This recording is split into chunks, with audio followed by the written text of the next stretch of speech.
దేవుని ఘనమైన నామమునకు స్తోత్రములు. ఈ వాగ్దానమును వింటున్న మీకందరికీ మన ప్రభువును ప్రియ రక్షకుడైన యేసుక్రీస్తు నామములో శుభములు, మా హృదయపూర్వకమైన వందనములు. ఈరోజు మీ కొరకైన దేవుని వాగ్దానము దినవృత్తాంతముల 2వ గ్రంథము 33వ అధ్యాయము 13వ వచనము. ఆయనకు మొరలిడగా ఆయన అతని విన్నపములను ఆలకించెను. ఈ వాగ్దానమును మంచి దేవుడైన యేసయ్య నేడు మనందరి జీవితములలో నెరవేర్చునుగాక. ఆమేన్. మహోన్నతుడైన యెహోవా దేవుడు మనకు ఆశ్రయమును దుర్గమునై ఉన్నాడు. ఆపత్కాలములో ఆయన మనకు నమ్ముకొనదగిన సహాయకుడు. ఆయనను ఆశ్రయించి ఆయన చెంత చేరు వారందరినీ ఆయన కనికరించి వారి దోషములను ఎంచక వారికందరికిని కృప చూపగలిగిన కృపామయుడు.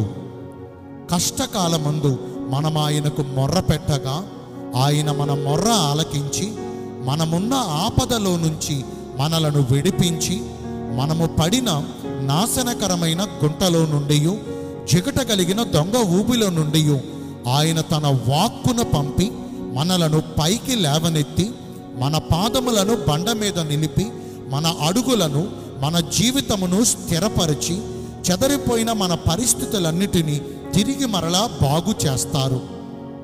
మనలను చుట్టుకొని ఉన్న ప్రతి బంధకములన్నిటినీ ఆయన తెంచివేసి చీకటిలో నుండి గాఢాంధకారములో నుండి మనలను వెలుపలకి రప్పించి నిత్యము ప్రకాశించు జీవపు వెలుగును ఆయన మనకు దయచేస్తారు.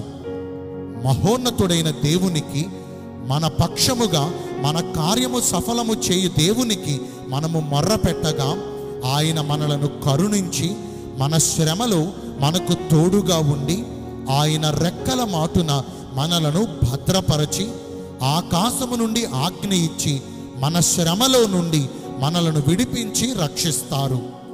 తనకు నిజముగా మొర్రపెట్టు వారికి అందరికీ ఆయన సమీపముగా ఉండి వారి చుట్టూ కంచెను వేసి వారిని కాపాడతారు. మనము దీనదశలో ఉండగా ఆయన కృపచేత మనలను జ్ఞాపకము చేసుకుని మన బలహీన సమయములో మనలను బలపరిచి మనకు సహాయకుడిగా మన చెంతను నిలిచి ఉంటారు. మనందరి హృదయములను ఎరిగి ఉన్న హృదయ అంతరంగ పరిశీలకుడకు నీతిగల దేవుడు తండ్రి కుడిపార్శ్వమందు కూర్చుండి ఉచ్చరింప శక్యము కాని మూలుగులతో ఆత్మదేవుడు తానే మన పక్షముగా నిరంతరము విజ్ఞాపన చేయుచున్నారు. మనం ఆయనకు మొర్ర పెట్టగా ఆయన మన విజ్ఞాపన ధ్వనులను ఆలకించి మనము కోరినవన్నీ ఆయన మనకు దయచేసి మనము అడుగు వాటన్నిటికంటేను మనము ఊహించు వాటన్నిటికంటేను మనకు మరి అత్యధికముగా దయచేసి లోటు లేని సమృద్ధినిచ్చి సంతృప్తికరమైన జీవితమును ఆయన మనకు అనుగ్రహిస్తారు. ఆయనకు అసాధ్యమైనవి ఏమీయును లేవు. నోటి మాటతో సమస్తమును సృజించిన సర్వోన్నతుడైన యెహోవా దేవుడు నేడు మనం ఆయనకు మొర్ర పెట్టగా ఆయన మన మొర్ర ఆలకించి మన పక్షమునందుండి మనము కోరినవన్నీ ఆయన మనకు దయచేయాలంటే మొదటిగా మన దేవుడైన యెహోవా దృష్టికి యథార్థ హృదయులమై సత్యమైన ప్రవర్తన కలిగి నీతిని అనుసరించుచు ఆయన సన్నిధిని ఆయన దృష్టికి నిందారహితులుగా నిర్దోషులుగా నడుచుకొనుచు సమస్త విషయములను ఆయనకు అనుకూలముగా జరిగించాలి. ఆయన చిత్తానుసారముగా ప్రవర్తించుచు ఆయన ఆజ్ఞలకు విధేయులమై ఆయన కట్టడలను ఎల్లవేళలా గైకొనుచు ఆయన వాక్కును శ్రద్ధగా విని ఆయన మనకు బోధించు మార్గములలో మన పూర్ణ హృదయముతోనూ మన పూర్ణ ఆత్మతోనూ అనుసరించి నడుచుకోవాలి. ఆయన యందు భయభక్తులు కలిగి ఆయన త్రోవలలో నడుచుకుని వారందరి మొర్రలను ఆయన ఆలకించి నిశ్చయముగా వారికి ధన్యకరమైన జీవితమును దయచేస్తారు.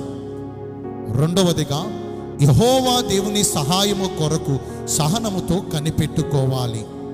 కావలి కాయువారు ఉదయము కొరకు ఎదురు చూచు రీతిగా దాసుల కన్నులు తమ యజమానుని చేతి తట్టు ఎదురు చూచు రీతిగా మనము ఆయన కృప కొరకు నిరీక్షించాలి. ఆయన కొరకు కనిపెట్టుకుని వారిలో ఎవ్వరునూ సిగ్గునందరు. ఆయన కొరకు ఎదురు చూచువారు నూతన బలమును పొందుకుంటారు. అలయక పరుగెత్తెదరు, సొమ్మసిల్లక నడిచిపోవుదురు. వారు పక్షిరాజు వలె రెక్కలు చాపి పైకి ఎగురుదురు. ఆయనకు మొర్రపెట్టు మనకు జరుగుతున్న ఆలస్యమును బట్టి నిరాశ చెందక ఆశ కలిగి ఓపికతో కనిపెట్టుకుంటే నిశ్చయముగా మనకు అంతా మంచే జరుగుతుంది. నేను మీ అందరి కోసం ప్రార్థన చేస్తాను. పరిశుద్ధుడును ప్రేమ కలిగిన మా ప్రియ పరలోకపు తండ్రివైన దేవా, మీ కృప కలిగిన ఘనమైన నామమును బట్టి నిండు మనసుతో కోట్ల కొలదిగా మీకు మా కృతజ్ఞతాస్తుతులు స్తోత్రములు వందనాలు చెల్లిస్తున్నామయ్యా. మేము నీకు మొర్ర పెట్టగా మీరు మా మొర్ర ఆలకించి మా విన్నపములను అంగీకరిస్తానని ఈరోజు వాగ్దానము ద్వారా తెలియజేశారు. వాక్యానుసారముగా నడుచుకుని ఈ వాగ్దాన ఫలములను పొందుకునే కృపను నేడు మాకందరికీ దయచేయండి. ఈరోజు ఎందరైతే పుట్టినరోజులను, వివాహ దినములను, ఇతరమైన శుభకార్యములను జరిగించుకుంటున్నారో వారందరికీ మెండైన దీవెనలు కుమ్మరించమని, మీ రాకడ కొరకు మమ్మను సిద్ధపరచమని యేసుక్రీస్తు ప్రశస్త నామమున ప్రార్థించి వేడుకొనుచున్నాను మా ప్రియ పరలోకపు తండ్రి. ఆమేన్. May God bless you all. Thank you.